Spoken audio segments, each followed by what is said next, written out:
So according to the National Institute of Mental Health, 20% of US adults have a diagnosed anxiety disorder. And I want you guys to get an idea of just how many people this looks like. So if I gave you a sticker before this session, if you wouldn't mind standing up, just so that we can get an idea. Yeah, it's astounding. And likely the estimates are actually much higher due to underreporting in undiagnosed cases. Thank you guys, you can have a seat. When I was in my mid-20s, I was actually a part of this statistic. However, for me, it did not feel like a statistic at all. It felt like my body was attacking me from the inside out. I was constantly dizzy and nauseous, totally disoriented. At times, I couldn't even see. I had to leave work so many times, and I couldn't even work for about a year. I lost 2-inch-sized chunks of hair out of my head. The mental construct that I had my entire life wasn't working for me anymore. My symptoms were a part of me that were banging at the door, begging me to pay attention, because for so long I just suppressed or intellectualized them away. Fast forward to today, I have a bachelor's degree in psychology from Arizona State University, and I am now a certified meditation instructor.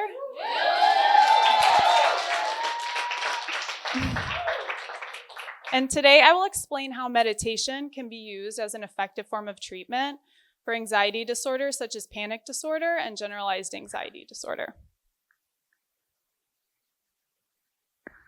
But first I want to make the differentiation between just having panic or anxiety and the disorder itself.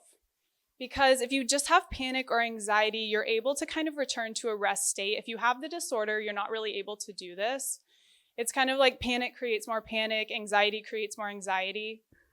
And these disorders actually stem from suppressing the authentic self, emotions, and ignoring internal sensations.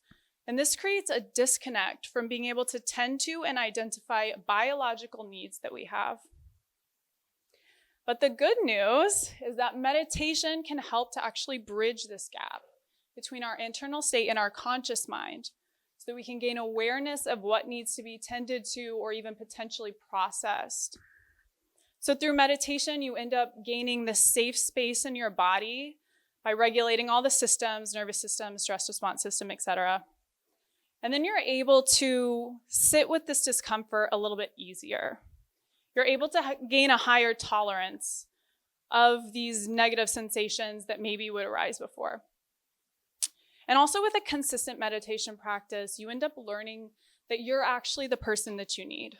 You are sufficient enough to provide yourself with the care and attention that you long for, that you really deserve. But that does take non-judgment, self-compassion, loving kindness. And these are some of the qualities that you learn to develop through meditation. This is what people mean when they say that all the answers are already inside you.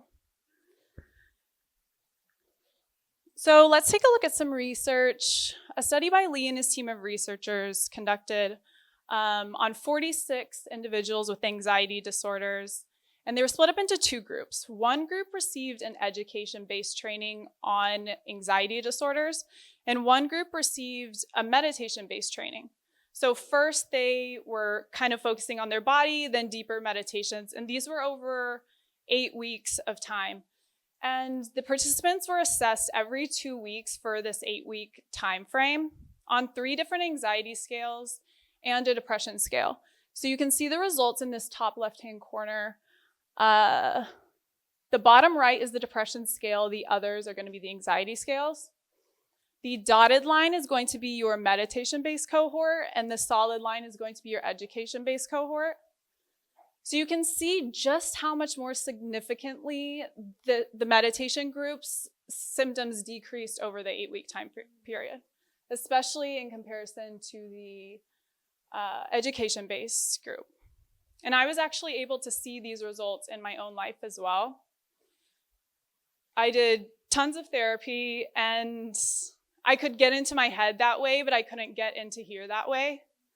Meditation allowed me to create this really attuned relationship with parts of myself that were so scary before. I was able to really tune in, and I did it this morning because, of course, I'm so stressed about this. Laying in my bed, comforting myself, Caroline, you're going to be okay, you're going to be okay. Because that little girl isn't in the driver's seat, I'm in the driver's seat, and I can care for her, and we can go on this journey together. Thanks. So if you or somebody that you know starts to feel these consistent anxiety or panic symptoms, I want to encourage you to maybe in that moment, try to meditate and listen inward. Is there something that is trying to speak to you? Because if you can learn to listen to these internal whispers, you won't have to hear the screams. Thank you.